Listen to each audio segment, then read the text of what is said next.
Did you know there are things you may be doing, most likely without knowing it, that could lead to your baby developing a negative association with eating food?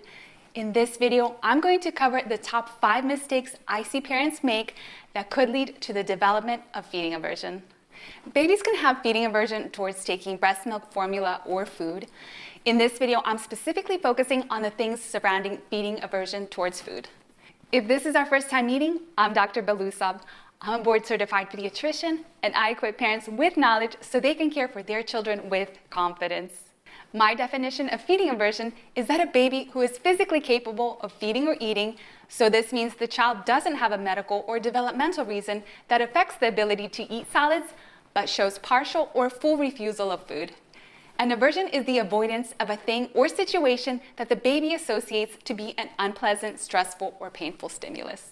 Keep in mind that when we're starting solids, we're laying the foundation for the child's eating patterns and their perception of food and the feeding experience. Therefore, we want to create a positive association with eating and give babies an opportunity to start learning how to listen to their hunger and fullness cues. With most of the things I'm going to mention, a lot of parents do at least one of them, but they don't realize that it's causing the baby to have a negative experience and can potentially lead to the development of feeding aversion. In this video, not only am I going to make you aware of the things you should not do when giving your baby food, but what you can do to correct it so your baby has a positive feeding experience instead. The first thing that you should not do is start solids too early. And by this, I mean introducing the baby to food when the baby is not developmentally ready to start solids. It's been incredible to hear from those of you who have been leaving comments on my other videos regarding when it's recommended to start the baby on solid foods in your country. Since I did my medical training and practice in the US, I go by the recommendations of the American Academy of Pediatrics. And of course, I recommend that you follow the guidelines that are recommended in your country. The concerning trend that I have been seeing, at least in the US, is that many parents are advised to start their baby on solids as early as 4 months, even though the American Academy of Pediatrics recommends that solids be started around 6 months.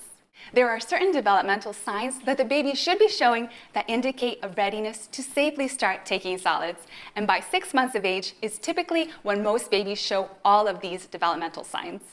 I'm going to briefly mention them so you know what I'm referring to. The baby should be able to sit upright with little to no support. The baby needs to have good head control. The baby should no longer have the tongue thrust reflex, which is also known as the tongue protrusion reflex. The baby needs to be showing an interest in food, and the baby should be reaching for and grasping objects and bringing them to the mouth. It's not until around 6 months that most babies will be showing all of these signs. I do have a separate episode that goes into more detail on these developmental signs and the false signs of readiness to start solids. It's linked up here if you'd like to check it out. So what's the big deal if you start giving the baby food too early? Not only can starting too early cause the baby to have digestive upset, but for some babies, it can be a negative and frustrating experience when they're truly not prepared. Also, starting solids before the baby is developmentally ready increases the likelihood for gagging and choking episodes to happen. These make for very unpleasant mealtime experiences that can lead to the baby developing a negative association with eating solids. So if you've started solids and are realizing that you started too early and your baby is not developmentally ready for it, then stop giving the food and go back to solely giving breast milk or formula until your baby is showing all the signs of readiness to take food. And if your baby was born premature or has other underlying medical conditions, you might need to wait a little longer before your baby is ready for solids. The second thing that can lead to the baby developing feeding aversion is spoon feeding incorrectly. Did you know that there's a right and a wrong way to spoon feed? I've noticed that many parents place the spoon towards the top of the baby's mouth and at an angle, and then they scrape the food off the upper lip or gums so it comes off the spoon. Scraping food off a spoon is not the normal, natural way for a baby to eat, and offering the spoon at an angle causes the baby's head to be tilted up and back, which is not a good position to facilitate a safe and comfortable swallow. If you think about the position of your head when you're eating, it's typically in a neutral or slightly downward and forward position instead of being up and back. It's definitely easier to swallow when the head is in the neutral position or a little down and forward. Instead of dumping the food into the baby's mouth by scraping it off the top of the lip or gums, we want the baby to learn to suck the food off the spoon. Babies develop better upper lip control and movements by actively being involved in removing the puree off the spoon. Also, spoon feeding correctly helps position the baby's tongue in the proper place to push food back towards the throat to swallow. So here's the steps you can take to ensure that you're spoon feeding correctly.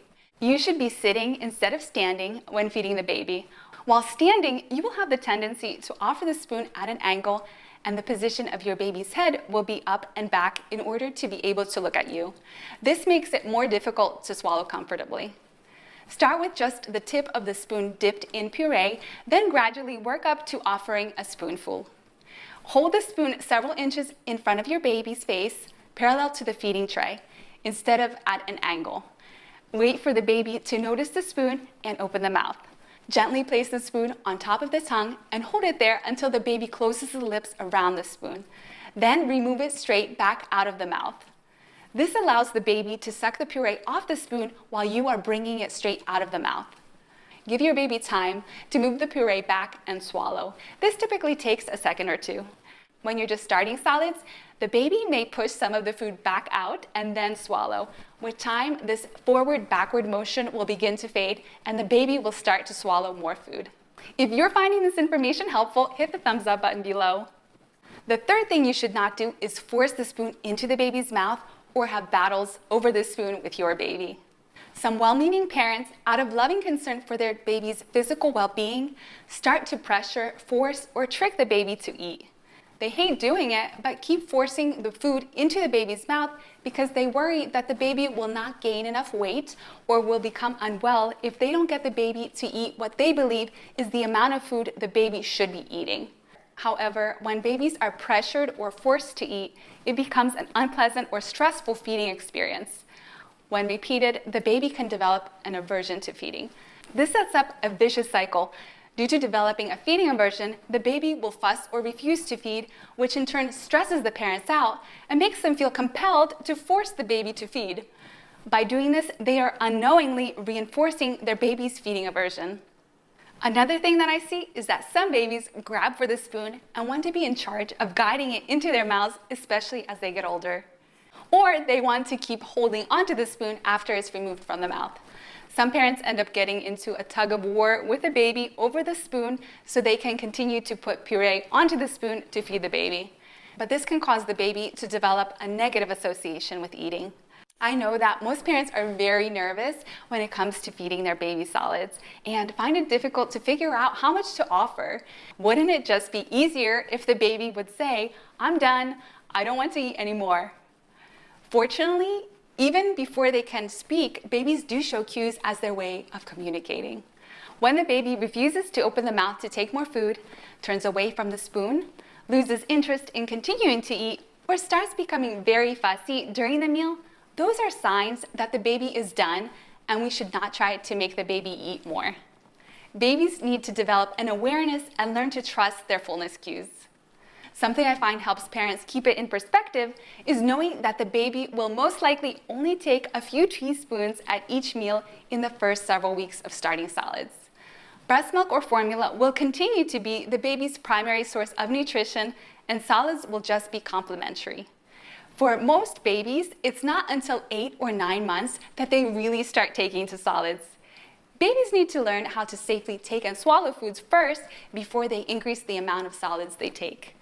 Ultimately, we want babies to grow up to be independent eaters. So from day one, we should let them be the ones in control of how much or little they eat at each meal. As far as how to respond when the baby grabs the spoon, this is a sign of progression in the baby's development and should be encouraged and celebrated. I recommend getting short-handled baby self-feeding spoons, such as the tiny spoons from ezpz. You can put puree onto the spoon and lay it onto the tray close to your child to pick up, or hand it to your baby to self-feed. The great thing is that the ezpz spoons come as a pack of 2, so while your baby is eating puree off of one spoon, you can preload the other spoon and have it ready to go. If you want to check them out, I have a link in the description below. The fourth thing you should not do is scrape or wipe food off the baby's face during the meal. Obviously, after the feeding session is over, you need to clean the baby, so then it's fine for you to wash or wipe the baby up. From my experience, most babies get very fussy and upset when their faces are wiped. The process of learning to eat is going to be a messy one. It's all part of the experience. When we scrape food off the baby's face with a spoon or wipe the face in between bites, we end up creating negative sensory experiences during the meal. So I encourage you to let your baby get messy. Put a bib on and cover the floor with a splash mat to make cleanup easier, but hold off on cleaning your child until the end of the meal. The fifth thing that you should not do is stay on purees for too long. Pureed foods feel safe for parents who worry about the baby choking on regular foods. As a result, some parents continue to offer only pureed foods to their child for much longer than necessary. Babies become familiar with taking their feeds as smooth purees and have more difficulty accepting different textures as they get older.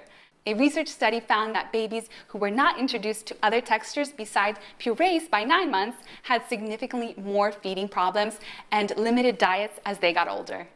We find that babies who experience more textures and flavors early on are less likely to be picky eaters.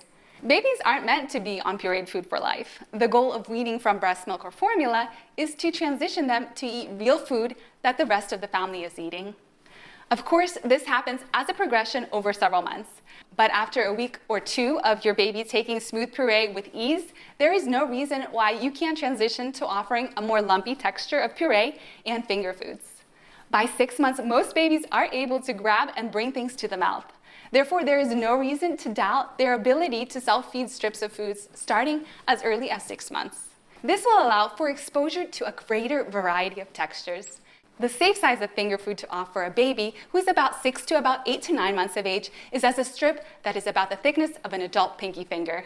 And once the baby develops the pincer grasp, which is the ability to pick things up using the tip of the thumb and index finger, you can offer smaller pieces of food. Did you know that babies are no more likely to choke on finger foods than purees? A study published in the journal Pediatrics confirmed this to be the case as long as certain safety guidelines were followed. In my episode titled How to Start Solids Safely Doing Baby-Led Weaning or Spoon-Feeding Purees, I go into detail on those precautions and show the safe size of finger foods to offer. It's linked up here if you'd like to check it out. In the comment section below, let me know your takeaways from this video. See you in the next one.